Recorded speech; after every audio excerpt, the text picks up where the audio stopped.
Tantas horas, por que te demoras para chegar? Eu posso pedir para o tempo, eu posso esperar mais um pouco, eu posso pedir para o tempo. Eu posso esperar mais um pouco, mas os sonhos dos loucos também são bem loucos e não nos revelam a hora que irão acabar.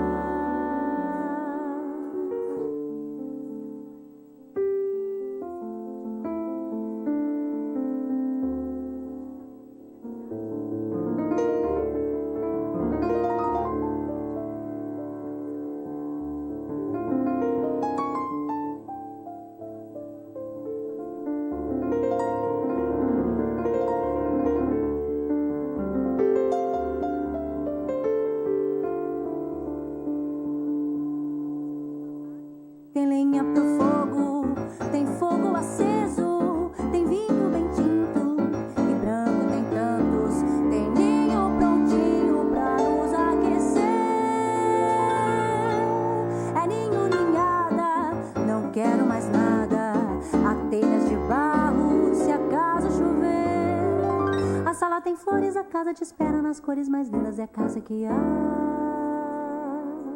Tem lenha pro fogo, tem fogo aceso, tem vinho bem tinto e branco tem tantos, tem ninho prontinho pra nos aquecer. É ninho, ninhada, não quero mais nada, há telhas de barro se acaso chover.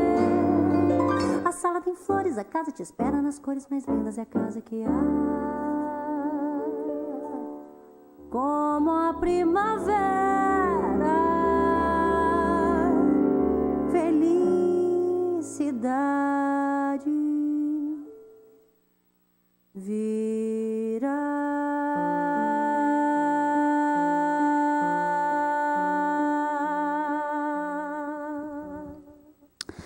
11h39, ouvimos aí Paola Kirst. Retornando ao segundo bloco do Paralelo de hoje, a gente está com a nossa edição de Direitos Humanos no Ar, com o CRDH, conversando sobre abuso e exploração sexual infantil, né, contra crianças e adolescentes, né, Patrícia? E falando de algumas realidades assim, né, que a gente vivencia atualmente, né? A questão do combate à violência sexual infantil é, né, construída há bastante tempo. E a gente falou até no início da edição que, por mais que não seja uma pauta nova, não seja uma luta de agora apenas, ainda tem muito o que se fazer, o que desconstruir, o que informar para que se consiga mudar essa realidade, né? Temos, acho que, números bastante alarmantes ainda, né? Com certeza, e não é uma realidade longe da gente, né? Sim. É importante a gente frisar que aqui em Rio Grande tem muito, né? A gente recebe muita denúncia, se faz muita denúncia, Então, e é importante essa denúncia, até para a gente ter esses números, né? E poder investigar o que é, o que não é, para essas crianças, como a gente vinha falando no bloco anterior, né? É importante a gente denunciar para que essa criança possa ser protegida efetivamente. Né? E os pais entenderem que se houve uma denúncia, que bom, como a gente estava falando, que alguém está protegendo o meu filho, alguém está... Não é estão querendo se meter na minha vida ou estão achando que eu sou um monstro ou coisa do gênero, ao contrário. É pensar que ótimo, que a sociedade está mudando tanto que mesmo eu, que nem não tem nada, né, de errado, mas se percebeu qualquer coisa diferente no meu filho, seja por qualquer motivo, alguém está avisando, né? E tem outras pessoas para proteger. Existe uma rede de proteção, né? É isso, né? E fiquei pensando aqui, a gente falou no bloco anterior, que não apenas a conjunção carnal, o toque, enfim, mas tem várias outras formas de abuso, né? E aí lembrei que a gente chegou a citar mais para o início do programa a questão das mídias. E a gente tem muito nesses espaços de mídia, redes sociais, enfim, situações em que crianças e adolescentes são expostas não só a imagens, né, fotos, vídeos, mas também passam por situações de serem enganadas, né? E lembro de já ter visto uma reportagem, se não me engano, que era uma criança pré-adolescente, onde fizeram um teste, acho que com acompanhamento dos pais, né? Aí uma amiguinha, um amiguinho da mesma idade, chamando para, vamos se encontrar. Aí, né, a criança vai, e aí era um homem adulto. Então, isso foi para ilustrar situações que acontecem de forma, né, rotineira, cotidiana. E que as crianças, por mais que por vezes os pais, nesse caso da reportagem, lembro dos pais dizerem, mas a gente fala, a gente orienta, mas a gente sabe que ainda nunca acontece. vai cair nisso, porque a gente está acostumado a conversar. Eu me lembro que tive alguma coisa semelhante assim. Isso. Não, meu filho jamais. Capaz que ele vai cair numa coisa tão simples assim. Eu já orientei, eu converso bastante. E aí a criança vai e cai. Porque, no final das contas, são crianças. São ingênuas. E um adulto que saiba conversar e levar eles no papo, né? Naquele papo de criança, infantil, vai conseguir muitas vezes. E por isso é importante que a gente estava conversando, né? Os pais sempre acompanharem os filhos em tudo que eles fazem. E nas mídias, principalmente, né? Porque a internet está aí, aberta. Super aberta, muito ampla, né? Tá sempre no controle. Esses jogos, os games agora online, né? Também, né? Que as crianças jogam e muitas vezes informam coisas de dentro de casa, assim, né? Tô fazendo tal coisa. Não, hoje eu saí para tal lugar. E é importante os pais frisarem que não pode dar informação pessoal, né? Quer conversar, tudo bem, mas... Até os próprios aparelhos, né? Esses tempos, uma menina da nossa família, mesma coisa, assim, tava usando o celular para esses jogos e coisas parecidas, e o Google tava habilitado aquele lance de marcar o lugar onde tu tá. E tava postando na rede do Google todos os lugares onde a menina tava. Todos. Tipo assim, tá no Subway, tá no colégio, tá no... Sabe? Cara, isso aí pra uma pessoa que quer fazer o mal, né? Alguém que quer sequestrar, que quer explorar, que quer abusar, tu tá informando, né? A própria criança na utilização do celular, né? Inocente, ele tá informando todos os locais onde ela está. É perigosíssimo, né? Cara, muito perigoso. E é isso, assim, e que tarefa difícil, porque as crianças e adolescentes hoje em dia sabem infinitamente mais sobre internet, mídias e funcionamentos dos aparelhos do que os pais. Então, é uma tarefa bastante difícil, assim, de conseguir acompanhar e de que essas crianças, adolescentes, entendam que o papel dos pais não é de punir e proibir, simplesmente por punir e proibir, mas de acompanhamento por proteção, né, de fato, para que situações como essa, né, que essa reportagem ilustrou, que acontecem muito, né, não aconteçam, né, com eles e com elas, assim. Então, e é bastante difícil, a gente sabe que... E hoje não dá de proibir, né? Vou proibir ter tudo, eu vou proibir ter celular até uma certa idade, ok, realmente não se deve ter. Mas depois chega um período, né, na pré-adolescência, que é difícil, até para tu te comunicar com a criança, né? Sim. Então, é difícil não ter. E ele acaba sendo alijado dos outros colegas, né? Então, a gente acaba deixando, mas ok. Deixar com supervisão, né? Vendo cada passo. E existem até aplicativos hoje bem legais, assim, de acompanhamento, que dizem se a criança fez chamado para alguém, te informam no teu celular. São bem interessantes. Né? Porque é isso, assim, tem uma linha muito tênue, né? E isso eu converso com uma criança que eu conheço também. E vários pais, mães, enfim, devem passar por essa dúvida, né? Por esse impasse. Tem a linha muito tênue entre a invasão da privacidade, né? Que depende, de acordo com cada fase, né, com cada idade, fase do desenvolvimento, é importante, sim, que os pais responsáveis respeitem a intimidade daquela criança. Né? Mas tem a linha muito tênue entre permitir ou respeitar a privacidade e negligenciar, né, e expor ao risco. Porque é responsabilidade, né, dos pais, dos cuidadores, esse cuidado. Né? Se eu, enquanto mãe, permito que utilize aquele espaço de mídia ou de jogos, eu preciso me responsabilizar por aquilo. Então, penso que os pais estão aprendendo muito de que forma fazer esse cuidado hoje em dia, né, com todas essas mídias. Porque realmente não é uma coisa muito nova, né? Ter tanta mídia social, tantas coisas que as crianças podem participar, é muito novo. A gente não tinha há 10 anos atrás. Sim. Né? Quando um pouquinho mais atrás, quando fomos adolescentes ali, pré-adolescentes, né? Não tinha, mal tinha celular para falar, quanto mais para ter esse monte de mídia e aplicativo. Então é uma coisa que os pais estão aprendendo ainda, mas que deve ser observado para que essa criança tenha a proteção devida, né? Porque realmente é algo que a gente se alarma. Há pouco tempo teve aquilo do YouTube, que teve o Momo, a boneca, verdade. Aquela, né? Então, tu deixa eu ver um videozinho infantil, Baby Shark, aquelas coisas que as crianças pequenas, né, gostam. E quando vê, parece um boneco incentivando o suicídio, coisas do gênero. Então, tem que ficar de olho, né? Sim. Lembrei, tem que estar sempre supervisionando. Nessa época da boneca Momo, que surgiu isso, lembrei também daqueles jogos ou correntes, Baleia Azul e tantas outras coisas que surgiram com o foco na criança e adolescente. Nessas mídias idade. Novas. Nisso que acontece de deixar o celular o dia todo com uma criança vendo vídeo, né? Que os pais muitas vezes, tá cansado, tá vendo vídeo, tá bem, tá tudo bem, tá tranquilo. Mas tem que estar de olho. Tem. Né? Não pode... E a reação das crianças, penso que para algo que acontece ao vivo, né, é uma, e a reação da criança para o que acontece aqui, né, no aparelhinho, por vezes a gente não percebe, né, por vezes não tem uma reação que tu possa notar de longe. Se tu não está acompanhando o conteúdo, é algo bastante difícil, assim, de tu conseguir identificar.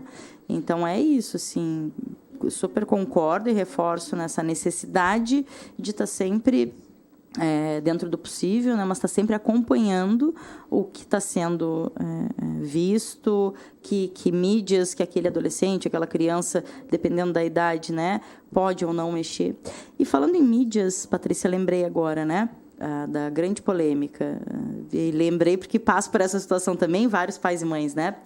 Por que por que a legislação não permite que até uma certa idade se tenha Facebook, Instagram, enfim, redes sociais, né? Por que não se permite? Não se permite porque elas não têm idade para isso, né? Elas não podem... porque ali vai estar exposto a um monte de coisas que adultos postam e que elas vão poder estar expostas no momento que seguir no Instagram ou que for amigo no Facebook e que não é para a idade delas. Então, como não se pode ter um critério que fiscalize, que diga, não, se ela tem tal idade, só vai ver isso da pessoa. Infelizmente, né? Não tem como. Não tem como uma mídia ter esse tipo de critério. Então, não se permite que ela tenha, até que ela possa se responsabilizar e entender o que acontece naquela mídia social. O próprio YouTube, que tem o YouTube Kids. Né? É onde estava toda a divulgação do foco da Momo, estava no YouTube Kids. Então, tem que fiscalizar. Difícil, mesmo os locais que são para criança, adequados para criança, que a gente pensa estão seguros, muitas vezes não são. né? E a violência mesmo que a gente estava falando, geralmente acontece dentro de casa, né? Com parentes muito próximos, então ali pais, padrastos, madrastas, né? Ou então com amigos íntimos, né? Sim. Pessoas que a criança conhece e confia. Então, é de difícil identificação muitas vezes. E por isso a gente está atento àqueles sinais que a gente conversou no início, né? Que a criança vai dar algum tipo de sinal. Só que o pai e a mãe tem que estar atento à criança para perceber esses sinais. Tanto da violência dentro de casa, né? Física ali. Ou da violência virtual, que pode estar acontecendo. E tu não perceber, que é ainda mais difícil, então. Porque também vai estar acontecendo dentro de casa, só que num celularzinho, numa coisinha pequena, né? Sim. Que a gente nem pensa muitas vezes que vai estar ocorrendo. E se tem um caminho né, a seguir para tentar identificar isso, penso que é a conversa, né? Com certeza, abertura total com a criança, menos punitivismo, né, por tudo que ela fala. E uma coisa muito importante, né? Quando uma criança te conta sobre uma violência, seja qual for, tu não pode dizer, sério, mentira. Isso acaba deixando a criança constrangida e fazendo com que, essa pessoa acha que é mentira. Tem certeza? Nossa, né? É algo absurdo. E a pessoa muitas vezes não se percebe fazendo uma violência de novo com aquela criança. Sim. Porque no momento que tu diz, tem certeza que aconteceu isso? O fulaninho fez isso mesmo contigo? E faz caras, assim, de pavor. A criança vai dizer, bom, se ela que é adulta tá apavorada... O que eu faço? O que eu, que sou criança, vou fazer, né? Então, não vou contar mais pra ninguém. E aí silencia ainda mais essas questões. Verdade. Por mais que seja algo que te choque, né? Naquele momento, tu tens que respirar e pensar, bom, fala tudo que tu tem pra falar... A escuta da criança, não fala nada. Tu, enquanto adulto, não fala nada. Tu escuta aquela criança. Tá, então conta. O que mais que aconteceu? Deixa ela falar tudo e aí, então, pensa bem, respira. Diz, não, vamos resolver, né? Então, vamos procurar ajuda. A tia vai te levar no médico, vai te levar no psicólogo, o que seja. Né? Para falar para aquela criança, naquele momento, acalentar aquela criança. Sim. E não dizer, nossa, que horror. Ou, não, será? Aconteceu mesmo? É verdade? Foi bem assim. Né? E são respostas... É duvidar daquela criança, é duvidar do que ela está te dizendo. Ela não vai mais confiar em ti. Se ela confiou num adulto, isso, então né? tu tem que escutar, né? Não, e infelizmente são respostas automáticas, que também são culturais, de descrença, né, na criança. De questionar, mas a criança é fantasia, né? Mas criança tem dentro das suas fases a questão da mentira também, porque faz parte do seu desenvolvimento testar a manipulação, né? Tudo isso a gente escuta. Sim, ok, mas nunca... E aí lembro de trago isso porque lembro de um livro que a Eliette Safiotti trabalha a questão do gênero, patriarcado e violência, que ela traz essa questão do abuso e violência sexual infantil, e que ela diz, não há registro de que as crianças que acusaram, relataram o abuso sexual infantil estivessem fantasiando. Né? O que a gente tem, de fato, de registros são crianças que foram abusadas e violentadas, mas que a sua situação foi relativizada. Sim. Então, é isso, assim, é cultural e a gente precisa desconstruir isso, né, Patrícia? Não Com tem certeza. outro caminho. Né? Tem que conversar na escola, em casa, na rádio, seja onde for, mas tem que conversar, né? Com certeza, desconstruir isso para que a criança possa ser protegida. E lembrar dos canais de denúncia, né? Sim. Conselho tutelar, Disque 100, o próprio centro de referência pode receber denúncias, né? Tem o e-mail, se tu não quer ligar, né? crdh.furg@gmail.com, né? Escreve relata o que tu acha que né? Que a gente pode tomar as providências cabíveis. Perfeito. Tá, e deixa eu perguntar só mais uma coisinha, 5 minutos para terminar. Em Rio Grande, nós temos, fica no Cassino, a delegacia, eu não lembro a sigla, mas é a Delegacia da Infância e Adolescência, não é? Nem sei se... Infância e juventude. Nem sei se ela ainda está localizada no cassino. Sei que há cerca de um ano atrás ficava no cassino e recebia esses casos, né, as ocorrências, enfim. Ou se era feita a ocorrência no centro, era passada para a delegacia de lá, que é especializada nessa questão, né, dos crimes para a escuta da criança é interessante que seja numa delegacia. Sim. Mas tu, como adulto, pode fazer em qualquer delegacia e aí ali vai se encaminhar pro local que lida realmente com esses assuntos, né? Sim. Eu não lembro realmente se está no cassino. Eu acho que sim. Mas o Ministério Público também recebe esse tipo de denúncia, né? Tem uma vara especializada em infância e juventude, né? E tem o juizado também, o JID, né? Que a gente chama da infância e juventude aqui no fórum. Então, qualquer um desses canais vai conseguir te escutar e levar a tua denúncia aos termos que deve levar, né? Continuar a investigação. Que é isso? É investigar, ter certeza se aquela criança está sofrendo abuso ou não. E a gente, enquanto cidadão, não tem como aferir esse tipo de coisa, né? A gente tem que denunciar para que os especialistas possam fazer o seu trabalho.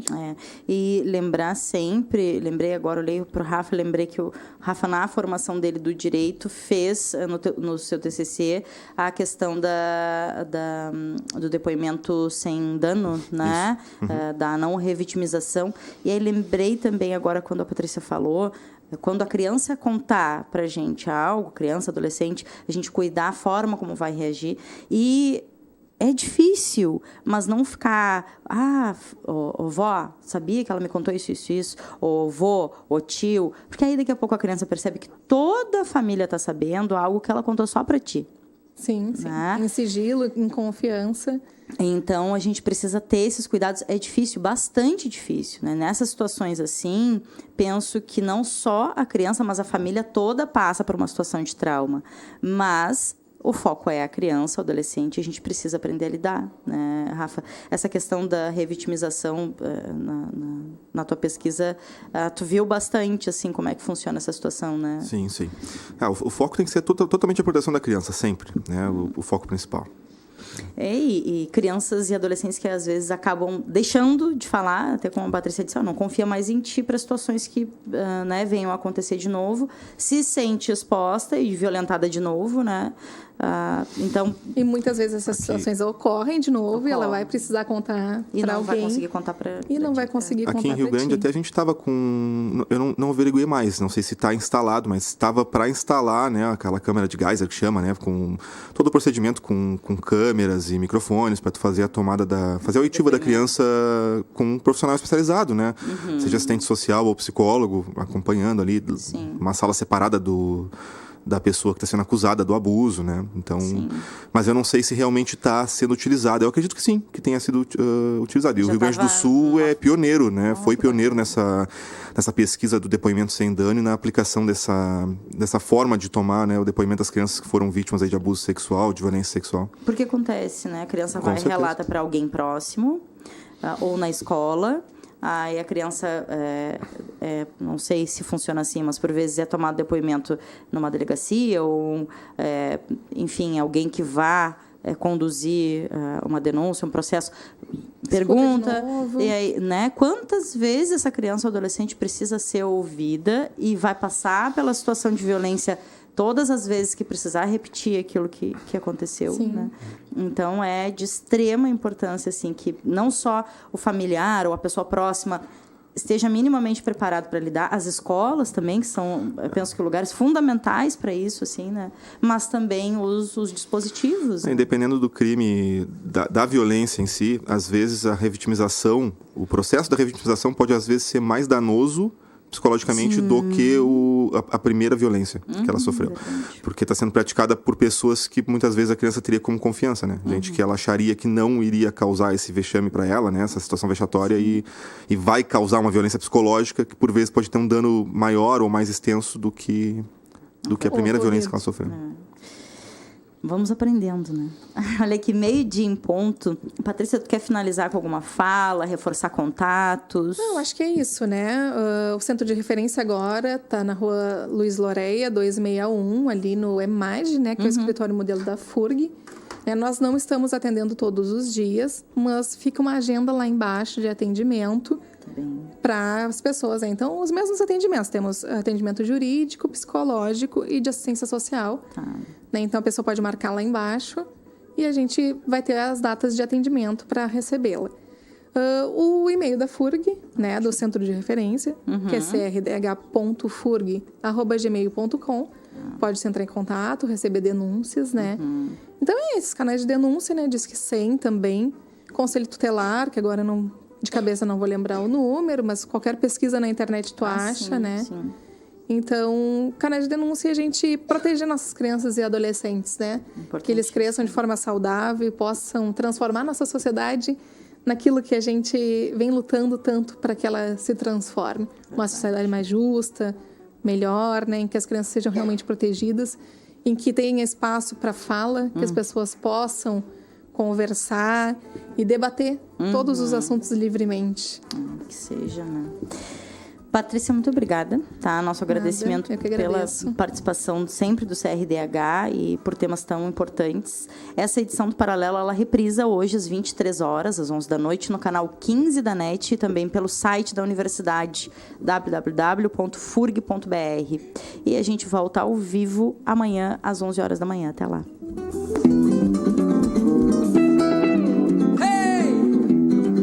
Arriba!